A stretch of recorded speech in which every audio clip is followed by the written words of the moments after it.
Bonjour, mon nom est Sylvie Charbonneau, je suis présidente et cofondatrice de Brio Conseil.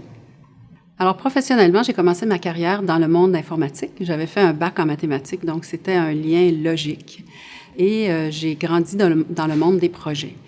Et à une époque où je travaillais en informatique, on ne s'occupait pas beaucoup des gens. On développait des systèmes informatiques, on changeait leur vie professionnelle, mais comment on allait les aider à s'adapter à tous ces changements-là, c'était pas vraiment dans les façons de faire et dans les priorités. Et je trouvais que ça manquait. Et un jour, un client m'a entendu parler comme ça et il m'a dit « J'aimerais ça que tu viennes nous aider à gérer un projet du côté de la business. » Alors, sans trop savoir dans quoi je m'embarquais, je me suis retrouvée à la tête d'une équipe à devoir gérer un changement important dans une organisation qui voulait faire un virage client.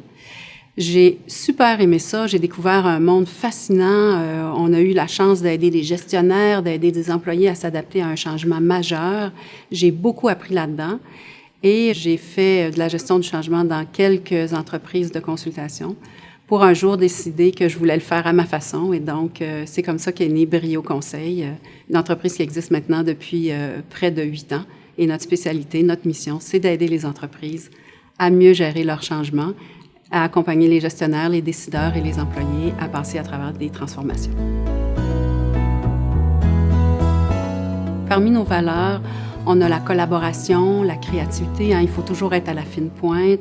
On a le partage, c'est important pour nous de partager nos façons de faire, de partager nos misères, de partager nos bons coups, avec nos clients. Alors nous, nos valeurs tournent beaucoup autour de l'employé, le client et l'organisation. On va parler aussi d'engagement. Pour nous, l'engagement est extrêmement important.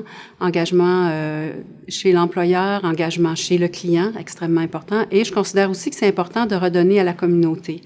Moi, j'ai la chance d'être en santé. J'ai un garçon qui a été malade et on a été bien soutenus. Alors, depuis que mon garçon a été malade, il y a eu une greffe de rein. Moi, j'ai été donneur. Alors, je m'implique auprès de la Fondation du rein. Parce que je pense que c'est une cause qui doit être connue.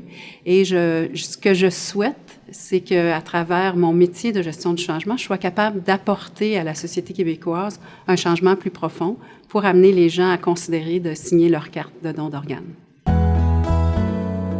D'être nominé pour un prix, c'est aussi une reconnaissance plus large, c'est une reconnaissance du milieu des affaires. Et pour moi, c'est en même temps une façon de faire chic. Ça fait 36 ans, puis peut-être que j'ai réussi à faire quelques bonnes affaires qui ont été remarquées. Pourquoi Desjardins comme institution financière? Quand on part en affaires, on a besoin d'aide. On a d'abord besoin de clients. Nous, on est une firme conseil. On se bat contre les grandes entreprises. Desjardins a été un de nos premiers clients. Donc, c'est un des premiers clients qui nous a donné notre chance, qui nous a fait confiance.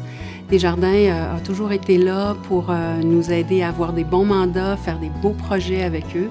Alors, pour nous, c'était naturel de dire, on va retourner la pendule et on va faire affaire avec Desjardins pour nos services financiers. Et en plus, ils sont tout près, ils sont à 4 coins de rue de chez nous, donc c'était tout à fait naturel.